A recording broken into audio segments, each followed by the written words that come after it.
Hey folks, Tonster back. Got another video for DC Co-op for you today. As you can see, the gas station is nearly done along with the sign. And you'll notice that all the lights are on basically all the way around this thing. And that's for security. They're on all the time right now. I don't know if that's going to remain that way, but we've got them on all the time. So all the exterior lights give it and I wish I could run this at night, but this drone does not run at night. So, but it does give it a great look at night. Looks beautiful. Here we've got the entry, the main entry to the building. Tom Rogers designed it, and also with some input from DC Farmers Co-op. Melvin Burke wanted something similar to what he had previously and what they have at their current store, basically.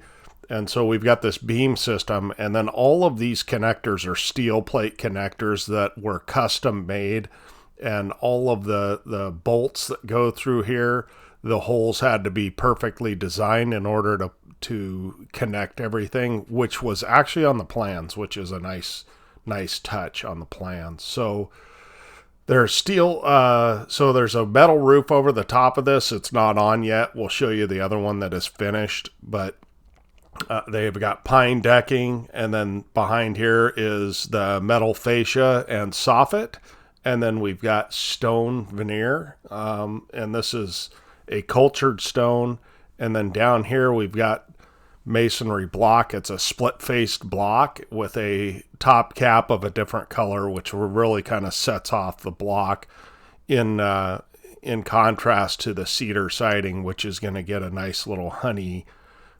stain on it. So all of this will get kind of a honey stain. So we're not finished yet, obviously, with the columns, but we're working on it. So that's that.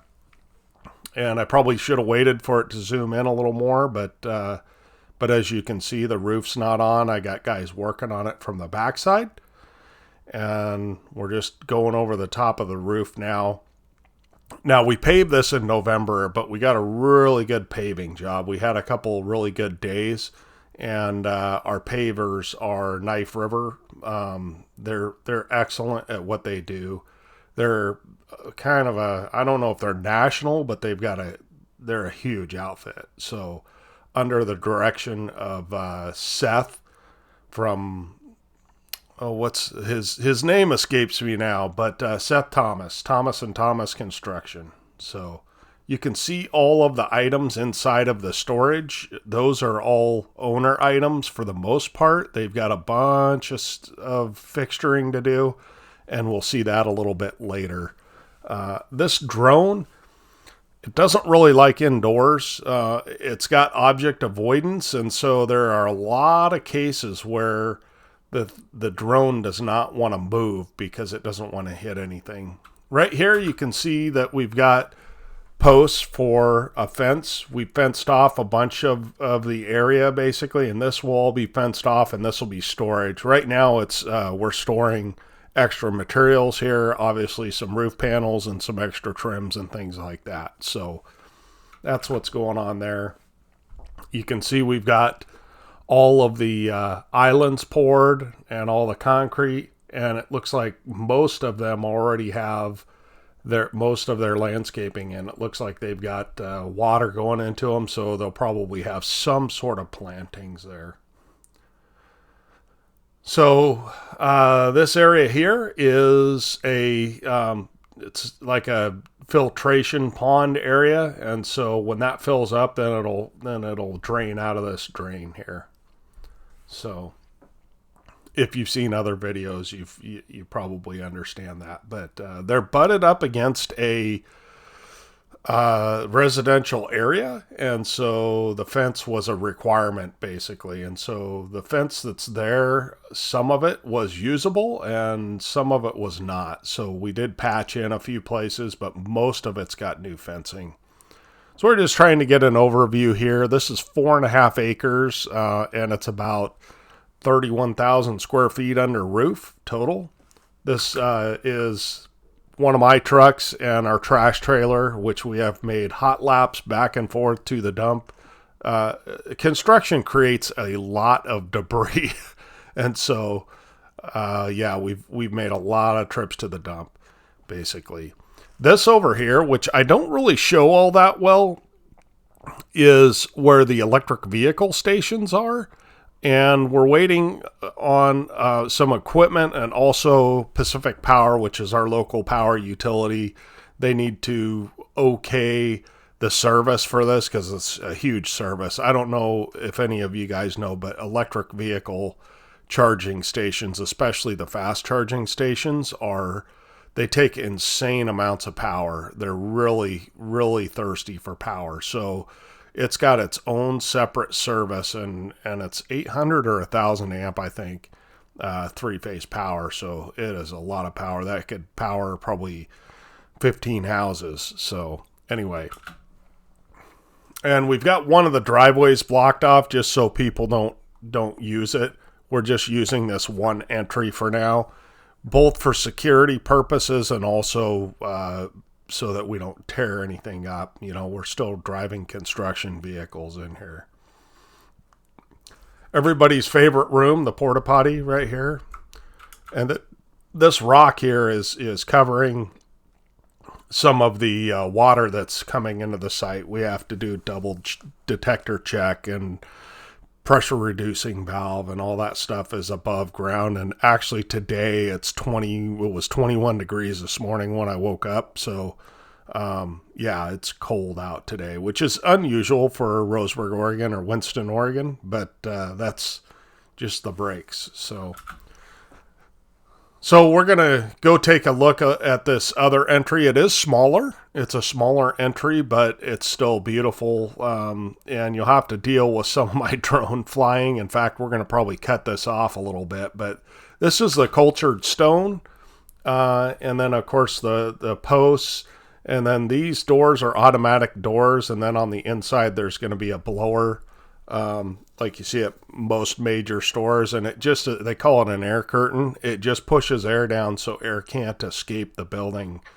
That's an energy code thing. So same thing. We've got all these plate connectors that put this all together and tie it all together. So. And I was just trying to show you the pine, but I think we're going to go ahead and stop here, and we'll pick up here in a second. But the pine decking is what I wanted to show you here. And I am just not that skilled with the drone. That's actually a pretty good view of it there. So let's go ahead and hop off here, and then we'll jump back in a second. Well, as you can see, I wasn't joking about the trash. We get a lot of crating and a lot of cardboard and a lot of other things, basically, from everything that we're installing here. But I just wanted to show you kind of an overview.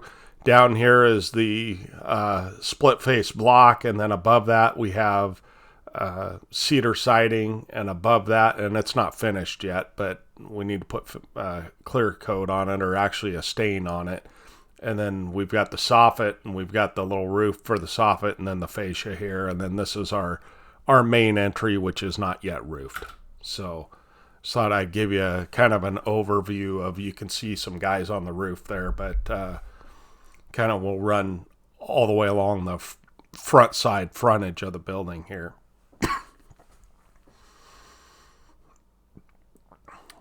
So, yeah, I think that they're planning on opening in March, and that's partially due to the fact that we're not finished with the convenience store.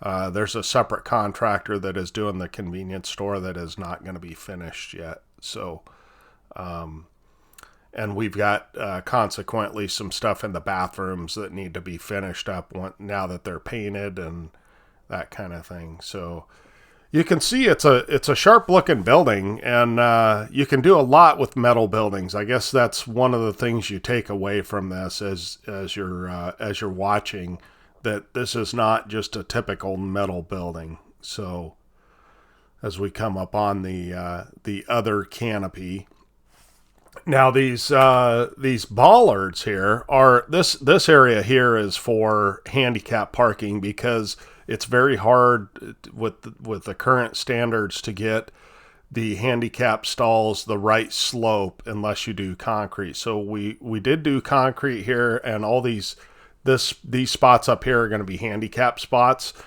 And we've got these bollards here, and then these bollard covers, which I think look really sharp. They're a lot better than just painting a bollard, because they all come out uniform. So we just poured this concrete at the behest of the owner. We cut the curb down and then poured some additional concrete so that they could continue and walk out this end here near the truck dock. And in general, I think the original plan showed it ending right in here, but we added some concrete and it looks pretty sharp. So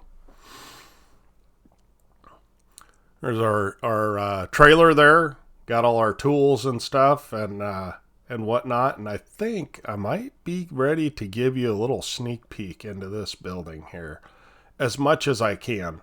This drone does not like getting close to objects, and so you got to kind of fiddle with it a little bit because it does not want to hit anything, which is a good thing. And we'll get a shot here. Yeah. So they've already started fixturing, and they're actually starting to put things on the shelves a little bit, but it's impressive. Let me tell you, they've got a whole layout, a map, a plan of where every single rack goes. And then they've got plans for every single item that goes on the shelves. And Mel could probably tell you more, but there are thousands of items that go on these shelves and hooks, and they've got to install the hooks and the end caps, and it's impressive. And so we did help a little bit with that, but they've got employees that are doing most of the bulk of that work, basically. We helped with some of the flooring. They've got little bits of flooring here and there. Most of the building inside is concrete, and I think I'm going to try and get some video of the interior. We'll see if the drone can handle it, especially with my flying skills. So anyway, there's a little sneak peek for you guys into the DC Farmers Co-op and what it's going to look like when you walk inside the doors. Hopefully you'll be able to do that in March. Again, we want to thank Mel and Melvin Burke is the general manager, and then of course the board for trusting us to do this project for them. DC Co-op, we really appreciate your business, and we appreciate the fact that this project has gone well and gone smooth. One thing that you'll note, I think I'm just going to continue this video while I blabber a little bit, but one thing about right now with construction, a lot of materials are very tough to get. They, particularly electrical and mechanical, which is, your heating and cooling type items, are very hard to get. So you can see we still have quite a bit of stuff here, as I mentioned before, but we'll get this all cleared out and cleared up. We've already gotten rid of the office trailer because we can work inside. And I think I'm just going up to get a bird's eye view here, maybe. So, excited about the project. And I'm sure it's changed a little bit since the last time you've seen it. Pretty much what we've got left to do is we've got to finish up the fencing, and we've got to finish up the restrooms. We got our doors this week, so those have been installed, and we've got a little bit of patching here and there. Where things have had to be taken apart a little bit to adjust a few things. Usually something in the wall gets broken, and so you got to go in and get it solved. It's the way construction goes. Someone throws a nail in somewhere and busts a pipe or whatnot. So at any rate, thank you guys for watching. This is a video for H3 General Contractors. There's a better shot of the EV stations, and they're marked out as such. And then there will be on the backside there's going to be the actual EV chargers, and then they'll have another switch gear that goes on here. So we're excited, and we want to again thank Mel and his team for all of your help. And also I'd like to mention Brandon is he's the guy doing the inside store stuff, and I can't remember his company, but he's working for 4C, as I believe who it is, that does all the gas station and the inside of the convenience store. So pretty exciting stuff. I hope to catch you guys next time. If you have any questions or any comments you'd like to make, please let me know in the comments. I'd be happy to answer questions. And we're excited for this thing to be finished up. Thanks again for watching. Tonester out.